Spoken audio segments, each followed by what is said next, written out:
আসসালামু আলাইকুম, welcome to easy academic learning. আজকে আমরা শিখব অনুশীলনী 1.1 এর ভাগের সাহায্যে বর্গমূল নির্ণয়। আচ্ছা, বর্গমূল নির্ণয় করার জন্য সর্বপ্রথমে আমাদের একটা বিষয় খেয়াল রাখতে হবে যে এখানে মোট কয়টা সংখ্যা আছে। দেখো, এখানে মোট 3টা সংখ্যা আছে, 225। এগুলোকে আগে আমরা জোড়া বানিয়ে নিব। 2, 2, 5 বা 225। এই দুইটা হলো একটা জোড়া আর 2 হলো আলাদা জোড়া।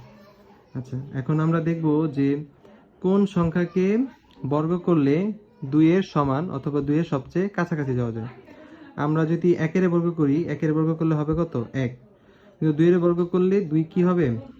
2 এর থেকে বড় হয়ে যাবে, এজন্য আমরা এখানে দিব 1। আর 1 এর বর্গ করলে কত হয়? 1। এই 2 এর নিচে আমরা 1 লিখব। এখন আমরা বিয়োগ করব। 2 এর থেকে যদি আমরা 1 বিয়োগ করি তাহলে কত হবে? 1। তারপরে এর পরের যে জোড়াটা আছে ওইটা আমরা পুরোটা এখানে নামাবো। এখন তারপরে এই 1 এর দ্বিগুণ 2 গুণ আমরা এখানে লিখব। 1 এর 2 গুণ কত? 2। এখন পাশে আমরা কত লিখব? 5।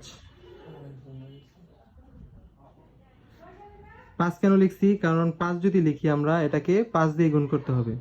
5 দিয়ে যদি আমরা 25 কে গুণ করি দেখবা 125ই হবে। আর এখানে লিখব কত আমরা? 5। তাহলে লিখবা সুতরাং 225 এর বর্গমূল সমান সমান 15। এটাই আছে।